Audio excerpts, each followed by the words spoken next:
বন্ধ থাকার পর 16 জুন হতে ঢাকা থেকে চালু হচ্ছে আন্তর্জাতিক রুটে ফ্লাইট। সিলেট বিভাগে 3 জেলায় আরো 134 জনের করোনা পজিটিভ শনাক্ত। শুধু সিলেট জেলায় আক্রান্ত 92 জন। শহীদ ডাক্তার শামসুদ্দিন আহমদ হাসপাতালে চিকিৎসাধীন 3 জনের মৃত্যু। একজন করোনা রোগী, 2 জনের ছিল উপসর্গ। সিলেটের স্বাস্থ্যবিধি নিশ্চিতে মাঠে জেলা প্রশাসন ও সিটি কর্পোরেশন। একদিনে 293টি মামলা। দেশে করোনা ভাইরাসে আরো 37 জনের মৃত্যু। নতুন শনাক্ত 3187 জন। সিলেটে উদ্ধার হওয়া বস্তাবন্দি লাশের পরিচয় মিলেছে। নিহত ব্যক্তি পেশায় ছিলেন মুহুরী। সিলেট সীমান্তে ভারতীয় খাসিয়ার গুলিতে নিহত যুবকের ময়নাতদন্ত সম্পন্ন। পরিবারের কাছে লাশ হস্তান্তর। লেবাননে মর্মান্তিক সড়ক দুর্ঘটনায় বাংলাদেশি নাগরিক 2 ভাইয়ের মৃত্যু। আসসালামু আলাইকুম, শুভেচ্ছা জানাচ্ছি বাংলাভিউ সংবাদে। সাথে আছি আমি আন্নামা চৌধুরী। এতক্ষণ শুনছিলেন সংবাদ শিরোনাম, এখন বিস্তারিত। প্রায় 3 মাস বন্ধ থাকার পর 16 জুন থেকে আন্তর্জাতিক রুটে ফ্লাইট চালুর সিদ্ধান্ত নিয়েছে বেসামরিক বিমান চলাচল কর্তৃপক্ষ।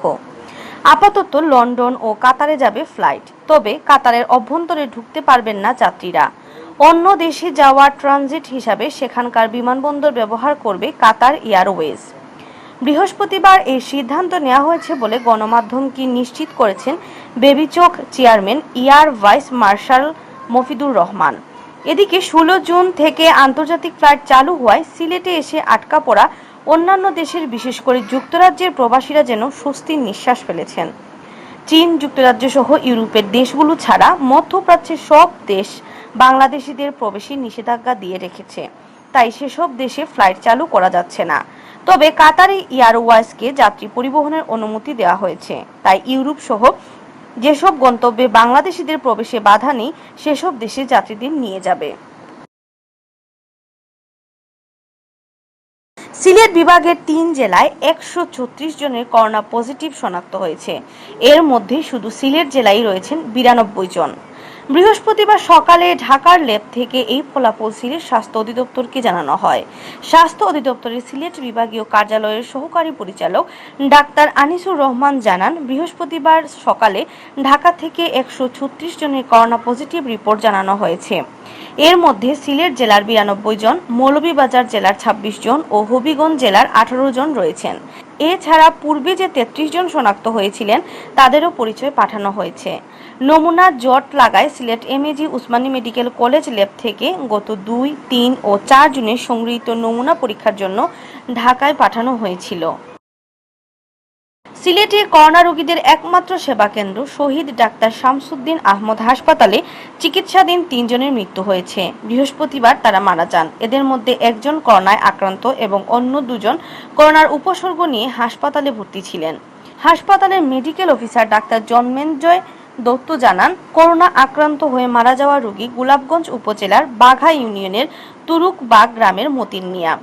এছাড়া করোনার উপসর্গ নিয়ে মারা যাওয়া 2 জন হচ্ছেন সিলেট শহরতলি শাহপরান এলাকার আব্বাস উদ্দিন ও খাদিমনগর এলাকার পারভিন বেগম। বৃহস্পতিবার স্বাস্থ্যবিধি অনুসরণ করে তাদেরকে দাফন করা হয়েছে। সিলেটের স্বাস্থ্যবিধি না মানায় 293টি মামলা করেছে জেলা প্রশাসন ও সিটি কর্পোরেশন পরিচালনাধীন ভ্রাম্যমাণ আদালত।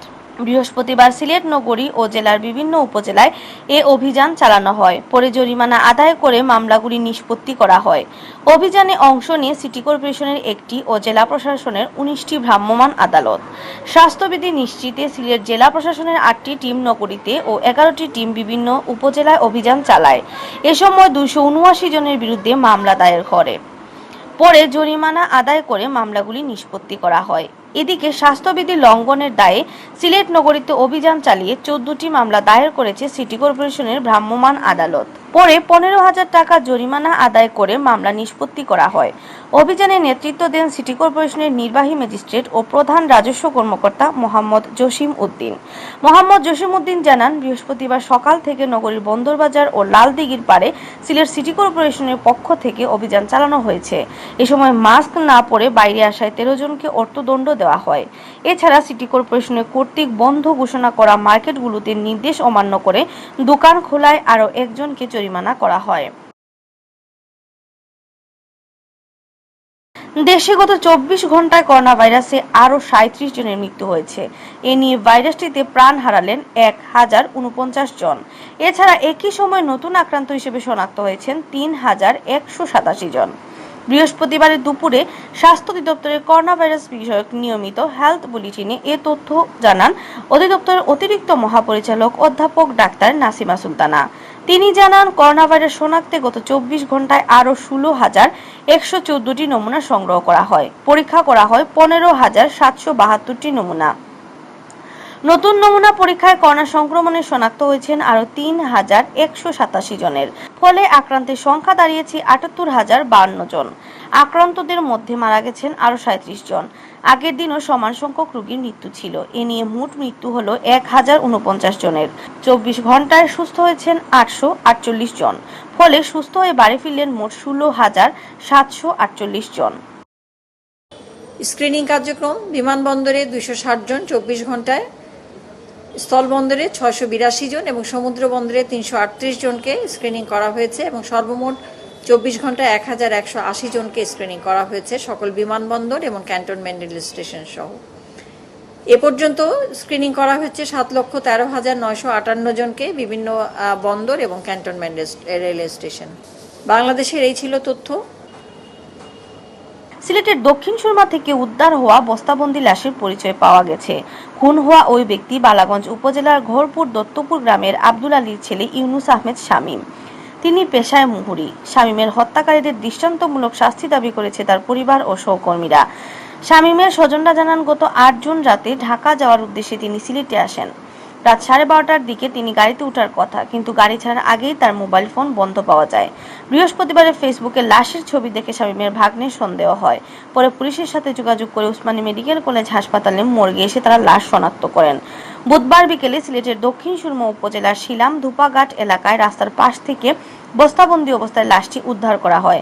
পুলিশের ধারণা, কেউ শ্বাসরুদ্ধ করে শামীমকে হত্যা করে বস্তাবন্দি অবস্থায় লাশ ফেলে গেছে। খুব মর্মাহত আমরা। আর যেভাবে প্রশাসন আছে, মিডিয়ার ভাই সকল আছেন, এগুলা পুলিশে তদন্ত করিয়া হত্যাকারীরে বার করবা, এটাও আমরা আশা আর কি। বার করিয়া তার দৃষ্টান্তমূলক শাস্তি হইতো আমরা ওটাও চাইলাম। নৃশংস যে খুন, বাপ লাগাইছ 3 দিন ধরে আমরা নিখোঁজ বাদে, তারপরেও ফেসবুকের মাধ্যমে বিভিন্ন চ্যানেলের লাইভের মাধ্যমে আমরা খবর পাইয়া আমরা এই থানাত গিয়া খবর লইয়া আমরা যখন জুতা দেখছি তখন আমরা নিশ্চিত হইলাম। আমার বাইরে যে বাজারা মারছে তার শাস্তি চাই, তার ফাঁসি চাই। আমি এখনো কোনো সন্দেহ করতাম পারছি না যে আমরা এখন ওলা রয়েছে যে আমার বাইর দাফন করিয়া, আর দাফন করার পরে আমরা যে একটা তো আছে হয়তো বাবির জানা থাকতে পারে, তো বাবিয়ে পরে আমরা হইবা। সিলেটের গোয়াইনঘাট সীমান্তে ভারতীয় খাসিয়ার গুলিতে মিন্টু মিয়া নামের এক বাংলাদেশি যুবক নিহত হয়েছেন। বুধবার সকালে গোয়াইনঘাট উপজেলার রুস্তমপুর ইউনিয়নের কুলুমছড়ার পার সীমান্তে এ ঘটনা ঘটে। বৃহস্পতিবার ময়নাতদন্ত শেষে লাশ স্বজনদের কাছে হস্তান্তর করা হয়েছে। নিহত মিন্টু মিয়া কুলুমছড়ার পার গ্রামের মৃত আকবর আলীর ছেলে। স্থানীয়রা জানান, বুধবার সকাল 9টার দিকে মিন্টু মিয়া ও কয়েকজন সহযোগী মিলে সীমান্তের ওপারে ভারতীয় এলাকার আম পাড়তে যান। এ সময় ভারতীয় খাসিয়ারা গুলি ছুড়লে মিন্টু মিয়া মারা যান। খবর পেয়ে গোয়াইনঘাট থানা পুলিশ লাশ উদ্ধার করে ময়নাতদন্তের জন্য সিলেট এম.এ.জি. উসমানী মেডিকেল কলেজ হাসপাতালে মর্গে প্রেরণ করে।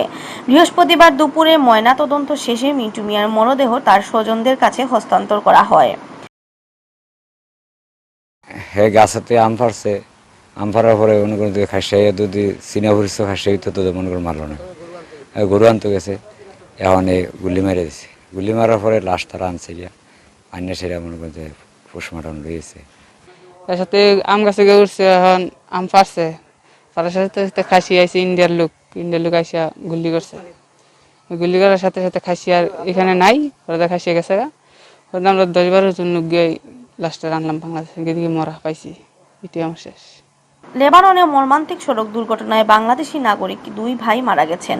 মঙ্গলবার রাত 10টার দিকে বৈরুতের রফিক হারিরি বিমানবন্দরের পাশে বুর্জের মোড়ে এ ঘটনা ঘটে। ফয়সল মিয়া ও সেলিম হোসেন নামের ওই 2 ভাই মোটরসাইকেল যোগে বাসায় ফেরার পথে দুর্ঘটনার শিকার হন।